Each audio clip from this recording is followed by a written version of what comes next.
got two NFL games here, and I am so intrigued by both of them. Danny, I'm going to start with you on this one. I think you might have an official play, so maybe tease that for later. But just give me your impressions, whether it be on the total or the side. We've got the Steelers going into Baltimore as the favorite. Their favorite, of course, because Mason Rudolph is your NFL MVP. Oh, also because the Ravens are sitting a bunch of guys because they clinched the AFC.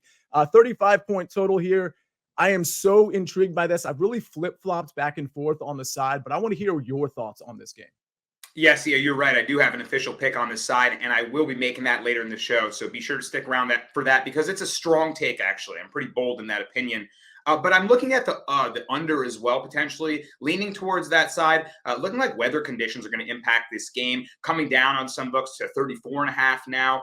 And normally for these suppressed totals, with a lot of potential variance there, unknowns in the game, I'm leaning towards the over. But now with wind, cold weather conditions, rain, and a lot of starters out, I'm considering betting the under, even in this low total. Outdoor division rivalry sounds like I should lean towards the under on that side. But be sure to stick around for my pick on the side on this one. Yeah, certainly rain expected. And those are things that we do need to monitor. Sometimes it tapers off and sometimes it delivers like we anticipate 2 or 3 days prior. But it does look like a very strong chance of rain. We'll have to monitor the wind in that one as well. Let's go to the next one, Danny, because it's you and me on this one. And by the way, my lean here on the side in that Steelers game, it is with the Steelers. And it's only because I think as the game progresses, we're just going to see less and less of Baltimore's talent being on the field. I do think Tyler Huntley is a serviceable backup, but my lean, again, it's just a lean, is on the Steelers here and probably the under. But let's go to Texans at the Colts.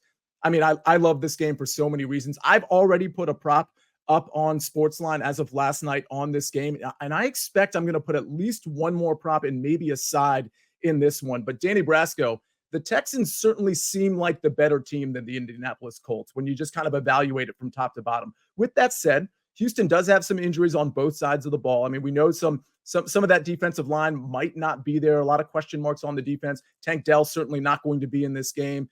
It looks like there was somebody else that I think was ruled out. You'll have to remind me. There was another. I'm thinking of somebody that I can't remember who it was, but somebody was recently ruled out for the Texans as well. The Colts looking pretty good. Looks like Zach Moss might be back for this one to help out Jonathan Taylor. What do you like in this one? It's a super high total too.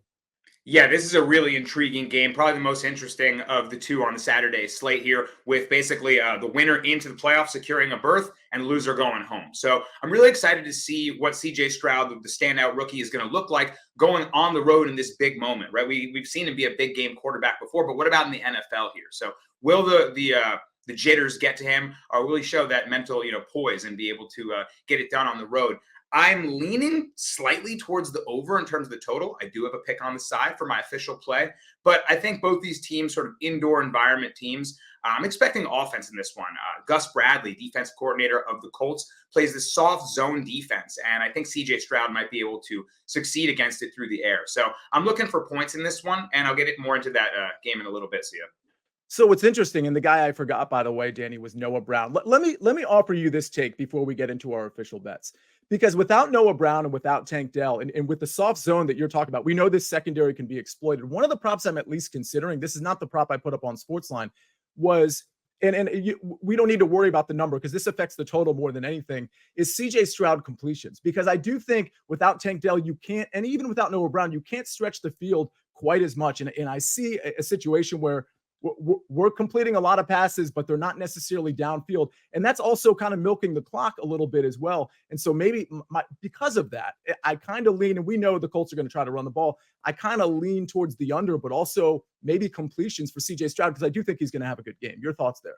Yeah, I'm not mad at that at all. I actually like that. And I think he'll probably put the onus on himself to make the plays, right? Hopefully he doesn't overforce it. But shout out to my man, Zach Phelps, in the chat. I haven't put this up on SportsLine yet, but I'm going to. He's looking at Dalton Schultz player props, and I like Schultz to exploit that zone defense. He's also in line for a bunch of bonus incentives. If he has a number of receptions and yards, he can add to his wallet for this season. And that's a big consideration for a lot of players in Week 18. What incentive bonuses can they hit? So I like it, Zach. I like Dalton Schultz as a potential player prop to look at in this game. Let's start it off with a sneaky underdog play on the Ravens +4.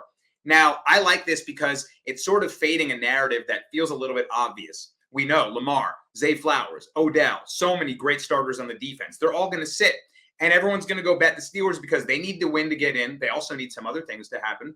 Everyone will be playing the angle that, Baltimore is resting everybody. Don't forget, this Ravens team is an extremely complete unit. They have a fantastic preseason record year after year. This is a bitter AFC North division rivalry. You don't think Tyler Huntley and the backups want to play spoiler on this against the Steelers here? Also, we know that Mike Tomlin is a coach that we like to back as an underdog, right? 65% cover rate for his career. Unbelievable. Even better as a home underdog. What about as a road favorite? Not so much. 15-26 for his career against the spread as a road favorite. But Sia, more than anything, in this series, when Harbaugh's Ravens play Tomlin Steelers, you just bet the underdog because the dog is 23-5-3 against the spread when they play. When that dog is catching more than 3, 19-2 against the spread. Close your eyes and bet it. Tyler Huntley is one of the better backup quarterbacks in this league. I think he's better than another quarterback we'll talk about in the Colts-Texans game, and I think he can beat the Steelers. We've seen the backup quarterback phenomenon, right? All these guys come in, they light it up for a couple games, and then some film comes out, team's game plan, and they come back to earth. I think that's going to happen for Mason Rudolph here too. So I think the Ravens win this game outright. Give me the +4, shop around for the best line, and I'll take the money line at +165 as well. Next pick.